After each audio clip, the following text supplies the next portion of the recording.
What about theological determinists?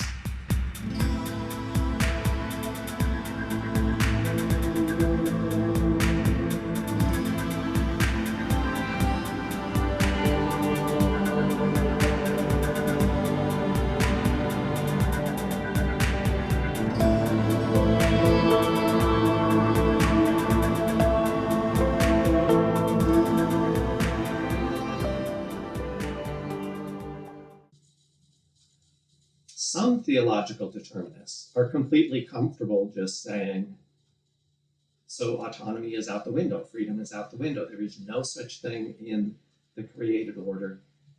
Learn to live with it. Here's the facts. Nothing is ever up to you. Nothing is an expression of your autonomy. Freedom simply does not exist. That's a harsh view. In ethics and metaethics, when this issue is talked about, this is called hard determinism. If you're interested in a high-quality defense of such a position, look at the works of Dirk Perelboom, a philosopher from Cornell, wrote a famous book from 2001 called Living Without Free Will.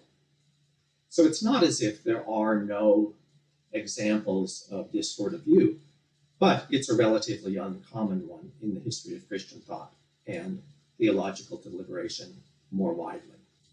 The more common response on the part of theological determinists is to question the relationship between the capacity to do otherwise and this notion of freedom and autonomy that we've been talking about.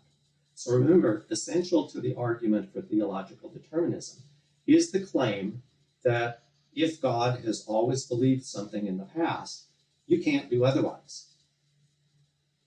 And if you can't do otherwise, then you're not free, you're not morally responsible, you have no autonomy, nothing is really up to you. Now that connection between the capacity to do otherwise and the notion of autonomy is something that many theological determinists question. A famous questioning of it is due to the work of Harry Frankfurt. There can be many versions of a principle of alternative possibilities, but the antecedent of the principle will always talk about the capacity to do otherwise in precisely the same circumstances that you're in. The consequent of the conditional will then specify some horrendously bad consequence if you're a libertarian about human freedom. The standard assumption is if you can't do otherwise, then what? Nothing is up to you, you have no autonomy, you have no control over your future, you have no free will, you have no moral responsibility. So you can tie each of these consequences to the antecedent, which specifies alternative possibilities that need to be open in order for you to have that sort of control. So let's just think generically. If you can't do otherwise, then something bad with respect to autonomy follows.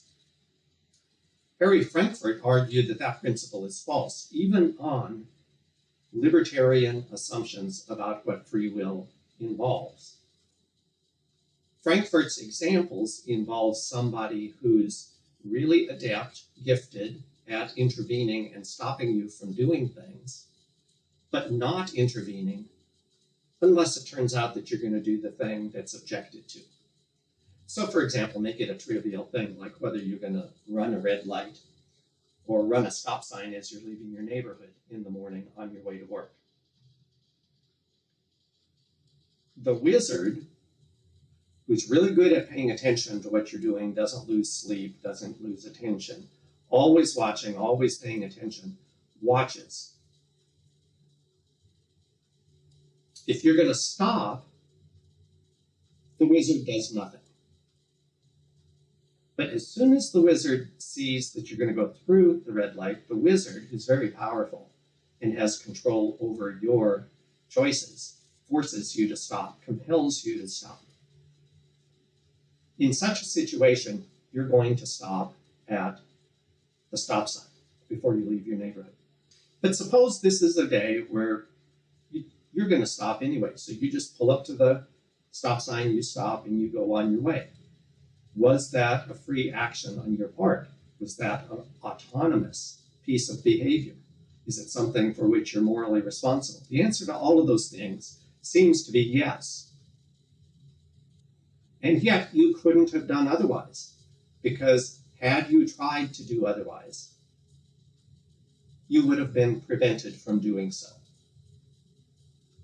So this kind of theological determinist is enamored with Harry Frankfurt counterexamples to the principle of alternative possibilities. A word of caution is in order about Frankfurt counterexamples, however. First, you might think there's a way to restrict the principle of alternative possibilities to avoid the counterexamples. Investigating that option would take a considerable amount of time. There's lots of literature on this issue of whether there's a more precise, careful version of the principle of alternative possibilities that avoids Frankfurt kinds of concerns about it.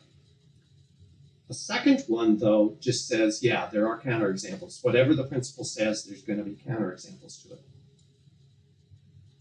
Now remember, a theological determinist is somebody who says there's never, ever any capacity to do otherwise. The principle of alternative possibilities conflicts with that. Those are called logical contraries, because the principle of alternative possibilities says every time you're morally responsible or free or autonomous, you had choices. Frankfurt counterexamples show that the universal generalization is false if the counterexamples are good. But the theological determinist is somebody who's embracing the logical contrary, which says you never have alternative possibilities. And there's nothing about the Frankfurt counterexamples that lends support to that idea. The Frankfurt counterexamples merely show that you can't tie, in every case, autonomy to alternative possibilities. It certainly doesn't follow from that you can never tie the two together. So the word of caution is the theological determinist needs to do more than just sidle up to Frankfurt and say, you and I are buddies, we're on the same team. Frankfurt could easily say, no, nothing like that follows, and he'd be right. So we've seen two positions, both incompatibilist, one that places greater value on human freedom and autonomy, one that places greater value on divine sovereignty and providence.